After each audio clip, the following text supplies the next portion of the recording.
She sold happiness in glass jars. The poster read, "Happiness. Sold in glass jars. Call today." And underneath the text was a phone number. I was walking home from a long, exhausting day of work when I caught a glimpse of the paper stapled on an old telephone pole. I took a picture of it thinking it was amusing. I was going to show my wife once I got to our apartment, but I was caught up with chores and forgot about it: dinner, dishes, laundry, packing a snack for our daughter, putting her to bed, then putting her toys away that she'd left out in the living room. Every night, it was the exact same routine. The next day, I awoke sleeping back to back with my wife. I always had to get up earlier than she did for my job, so I quietly got ready for the day and headed out the door. At work, I was updating the company's latest expense report. Most days were similar to this one. They were basically paying me to stare at a computer for 9 hours a day and put a couple numbers into a spreadsheet. I finished my work very quickly, so I decided to head out of the office early. It also helped that it was a Friday, and a lot of people leave early at the end of the week. On my walk back, I was thinking of what my life had become. I did this often. I always dreamed of traveling when I was younger. I wanted to drive across the country or solo backpack across Europe. Then I met Kelsey. Don't get me wrong, I loved Kelsey. I mean, I still do. We just don't have that spark anymore. When you meet someone and get in a relationship, whether it's meant to be or not, some of your personal life plans have to be put on hold. And then that relationship turns to marriage, and then you have a baby, then you have to enroll your daughter in a preschool, then you have to get a better paying job and work more hours and blah blah blah. I'm not trying to throw a pity party for myself. I'm just saying I wasn't exactly content with where I was in my life. I wouldn't have referred to myself as a happy person. As I took the same route home that I did every day to work and back, I walked by the same poster I had passed the day before. I don't know why, I really don't, but I decided to call the number. I figured it would be some joke. Maybe someone just picks up and says, "I love you," on the other end and hangs up. Or maybe it's a line to a sex worker. I had no idea what to expect. I called. It only rang once before someone picked up. "Hello?" A woman said. Hi, I'm calling about your poster? Your ad?" "Oh, awesome," she said calmly. "When do you want to pick it up?" "Pick what up?" "The jar," she said, like it was the most obvious thing in the world. Oh, of course. I realized then that I had left work early without telling Kelsey, so I could just go pick it up now and she'd be none the wiser. "What exactly is it that you're selling?" "I just told you. It's happiness. In a glass jar. Like the poster said, happiness keeps best in glass jars. They're more durable than, say, a plastic bag." Okay. Should we meet somewhere?" "For sure. I don't want you to end up being a creep or something, so let's go to a public place." The public place we decided on was a Starbucks parking lot a little over a mile from me. Now, I didn't think I was really going to be buying a jar of happiness or whatever. I was 99% sure she was going to sell me drugs. Maybe heroin would be in the jar. I remember thinking, oh no, happiness is probably a nickname for some street drug and I'm going to a drug deal. What if she's a cop? Am I going to be arrested? But something inside me told me to keep walking, and so I did. I stood outside and texted her. Me, I'm here. Her, cool. Be there in a second.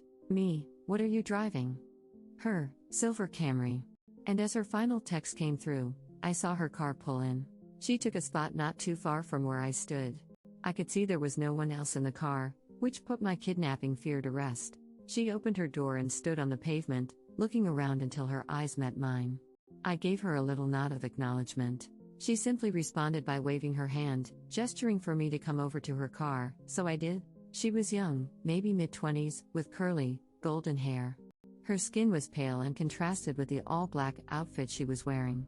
I thought she looked like Glinda the Good Witch from The Wizard of Oz had put on the Wicked Witch's clothes. "Nice day out," she said as a greeting. "Oh, yeah it is." Hadn't really paid attention to it. "You were the one that called about the jar, right?" "Yeah, that was me." "Cool, well, here you go." She handed me a very small glass mason jar. It couldn't have been more than 2 inches tall. Inside of it was a light. Not a light bulb, just light. It was like someone bottled up sunshine. It glowed even in the mid-afternoon daylight. It looked like a tiny sun, or a tiny universe existing in this little crystal-walled home. I was admiring it with no attempt to hide the awe on my face. Pretty rad, isn't it? What is it? You've asked that, like, 3 different times, I think. My answer is still the same. It is happiness. Happiness in a glass jar. What do I do with it? Keep it, she said simply. If you have any problems, shoot me a text. She started to get into her car. Wait, I said, I thought you were selling this? How much is it? Don't worry, man, she said with a smile, you'll pay. She closed her door and I stepped out of her way as she backed up, then drove off. What the hell had just happened? What was I holding? I looked down at the jar again. Its radiance was simply mesmerizing. I put it in my pocket and could see its glow slightly through my pants. I began to walk home. What was just a nice, sunny day, quickly changed into a rainy one with clouds wrapping the sky. It was not forecasted that it would rain, or else I would have ridden the bus or subway to work that day. I jogged home trying not to get too drenched. I finally found shelter once I made it to my apartment building. I walked up to my door and found that my key wasn't on my key ring anymore. Excrement, I can't believe I lost it again, I thought. I knocked on the door and said in a somewhat loud voice, "Hey babe, it's me. I don't know what happened to my key." I heard the door being unlocked from the other side. When the door opened, I was greeted by a large, heavy-set man with greasy hair and unkempt goatee. He said, "I think you got the wrong door, bud." "Oh," I said, disoriented, "my bad, sorry, have a good one." He let out a chuckle as he closed the door. Apartment number 33. I know that was my apartment. I know it was. I'd been in apartment 33 for 5 years now, but that was not my apartment. From what I could see inside, all the furniture was different, it was painted a different color, it was all wrong. I felt like I'd hit my head and was drugged. In that moment, nothing made sense. I pulled out my phone to call Kelsey so she could calm me down and tell me I just got confused for a second. But her contact wasn't in my phone. In fact, nothing was in my phone. I had no messages with her, no previous calls, no pictures. It was like my phone reset to its factory settings. Did that girl somehow switch my phone out when I wasn't looking? I would have just dialed Kelsey's number manually, but I couldn't quite remember it. I had known it by heart before, but not anymore. I needed to get back to the office. I had all my contacts backed up on my work computer. Since it was still raining, I hopped on the bus which had a stop right in front of the apartment complex. I rode downtown toward my office, the whole time staring at my wet shoes, wondering what the hell was going on. We have a keycard access to our building so only authorized personnel can get inside. I always keep my access card in my wallet, always. But, surprise, surprise, it wasn't there. I buzzed into the speaker we had for guests with appointments, or employees as a backup in case anyone lost or forgot their card. BZZZ, hey, this is Tim. I must have lost my card. My employee number is. I stopped as I drew a blank. A voice came through the speaker, Tim? You got cut out. What's your employee number? I can't remember. That's fine. Just tell me your full name and department. Finance. I'm in finance. My full name is Tim Brooks. 1 second. About 30 seconds later, the man spoke to me again. We don't have a Tim Brooks working in this building. Did you have an appointment with someone? I backed up in surprise, almost tripping on my own feet. I had just been in that office an hour or two ago. What was happening to me? I felt like I was getting Alzheimer's but going through every stage in one day. I stared at my hands, unsure if I was in the right body. I felt like the world around me was disintegrating. I wasn't in control, I was merely sitting inside somebody else's head, watching the world through their eyes. Just then, I got a text. I recognized the number immediately. It was that girl. The one who gave me the jar. I had forgotten all about it until I saw her text. Hey, how's it going? I looked at my phone, dumbfounded. It made me angry she was so nonchalant about this. She knew what was going on. She had done this somehow. Me, what the hell did you do to me? Her, the worst is yet to come. I was astronomically close to just chucking my phone as far as I could in frustration. I took the jar out of my pocket. It looked unchanged, still glowing just as bright. What the wrestle did you do? I yelled at the jar, realizing I probably looked like a lunatic. As I stared at its glistening glass, I realized something. I didn't know what my wife's face looked like anymore.